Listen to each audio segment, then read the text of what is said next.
Welcome to the Spiritist Companion podcast.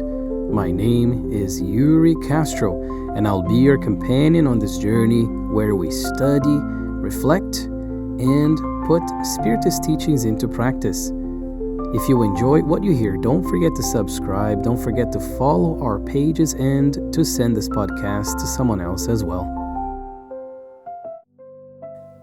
And today we're going to talk about a topic that starts with a question that I hear often, and one that honestly crosses my own mind from time to time. Is our world lost? Are we walking backwards? And frankly, it's one of the hardest topics I've ever written to talk about in this podcast here. We open the news and it's hard not to feel that way.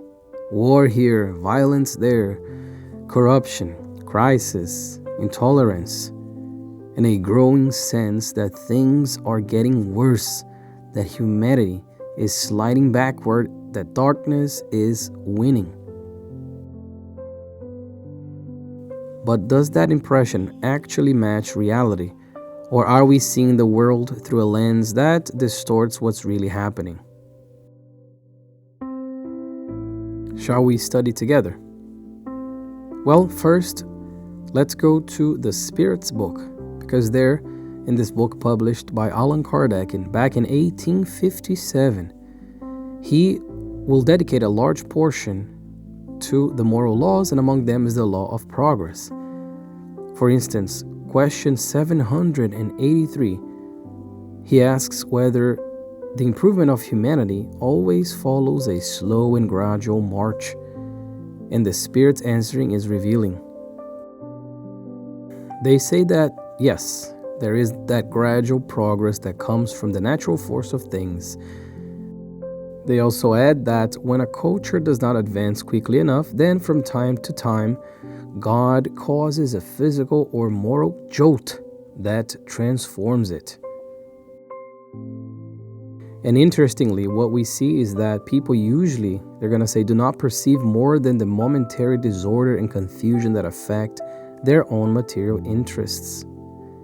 And this is simply understanding the law of progress and seeing things through a different lens.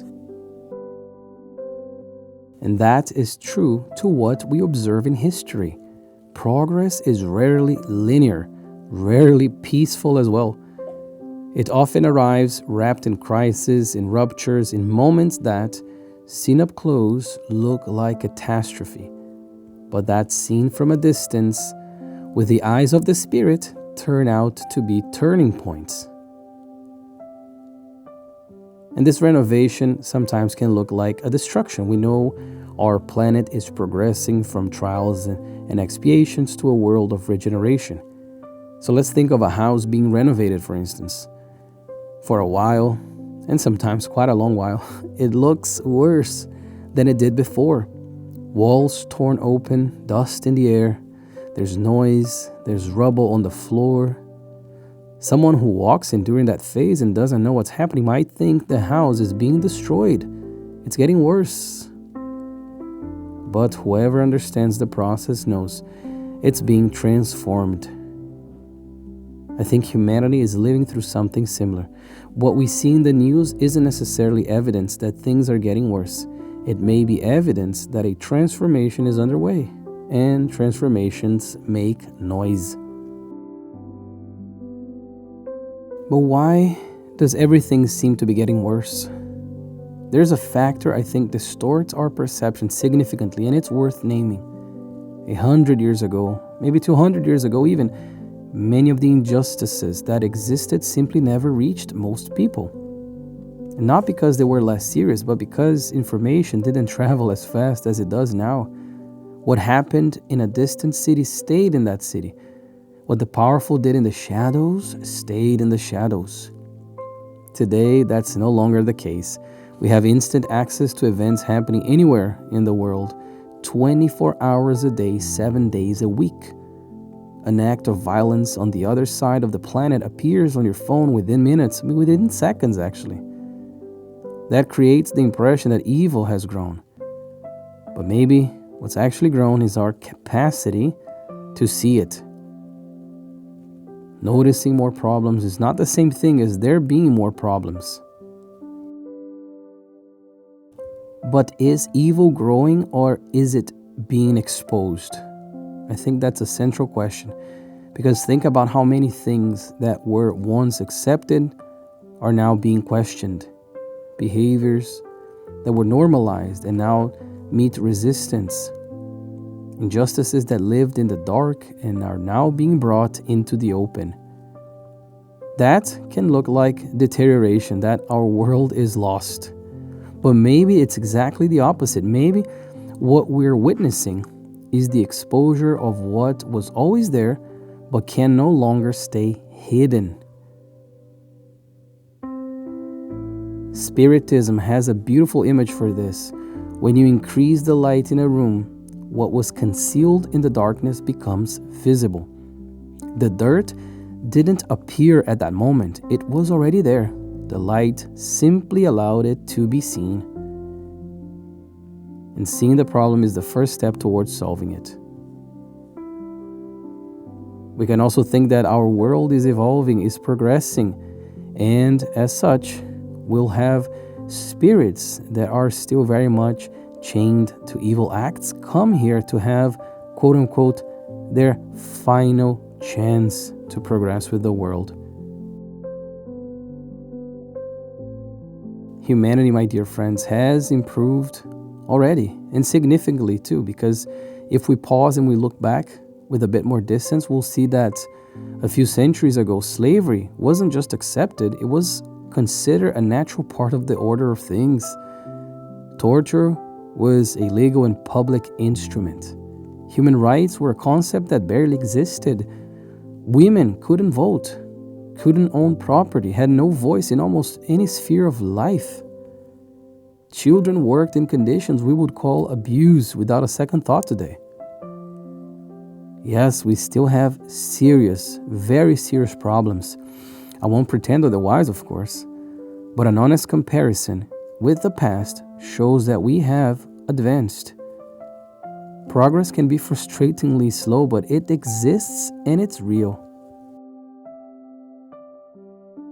And I think another question that usually comes from these conversations is, why does moral progress feel slower? The spirits make an observation that I think can help open our eyes. Intellectual progress tends to happen much faster than moral progress. And for that, we can go to the Spirit's book again, question 780, when Kardec asks, does moral progress always follow intellectual progress? And they're going to say it is its consequence, but it does not always follow it immediately. And the follow-up question is, how can intellectual progress lead to moral progress? And they're going to say, by making good and evil understandable, for then humans can choose between the two. The development of free will follows the development of intelligence and increases the responsibility of humans for their acts. That's why we see what we see. Technology, very advanced. Intellectually, more advanced, but morally, we're still lagging behind in comparison with the intellectual progress. Let's think, science advances in decades what once took centuries. Technology transforms life from one generation to the next in remarkable ways. But changing feelings, transforming deeply rooted patterns of behavior, cultivating empathy where there was indifference, that takes far longer, because we're talking about those virtues, those things that the immortal spirit carries with itself. That's why we see this strange contrast, a civilization with extraordinary technological capability, yet still struggling against selfishness, against pride, violence, intolerance that feel as old as humanity itself. And the task before us now, according to Spiritism, is precisely to close that gap, to bring moral progress in line with material/technological progress. And talking about this, and I know this is a controversial topic, we can fall into pessimistic ideas.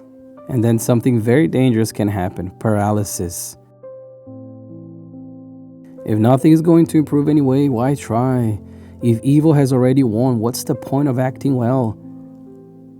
But that's not the vision the gospel conveys. Jesus, our dear Master Jesus, never preached hopelessness.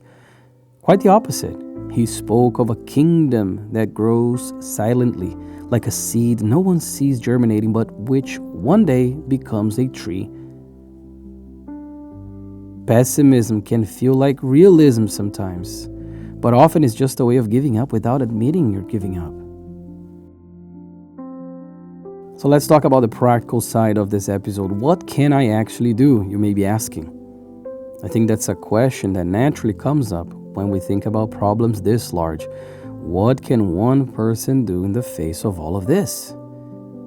Spiritism's answer is direct. Start with yourself. Collective transformation doesn't happen from the top down as if someone pressed a button and the world improved. It happens from the inside out, one person at a time, one choice at a time. That means, my dear friends, that every time you choose to forgive instead of holding a grudge, to understand instead of judge, to help instead of look away, to be honest even when it would be easier not to, you are literally contributing to the progress of the world. Not in a grand way, not in a visible way, but in a very real way. Lastly, I want to be clear here. Spiritism doesn't propose naivety. It's not closing our eyes to the problems or pretending everything is fine when it clearly isn't. It's not a spirituality that flees reality to take refuge in comfort. Empty comfort, I might add. No, it's a wider view, one that acknowledges suffering, that doesn't minimize the crisis, but also sees the process behind them. One can hold both things at once, the pain of the present and the trust and the faith in the direction humanity is heading, while doing our part to help with that. So, my dear friends, our world is not lost. Maybe it's one of those moments when the shadows are being exposed precisely because the light is advancing, and what was hidden can no longer stay where it was. The crises are real. The suffering is real. But the law of progress is also real. And the question Spiritism leaves us isn't, will the world get better? No, because the answer to that question, according to the Spiritist movement, is yes, inevitably. The question is, what will our part in that be? Because the regeneration of this planet doesn't begin in institutions, in governments, in grand systems. It begins inside each person who decides on some ordinary day to act a little better than they did yesterday.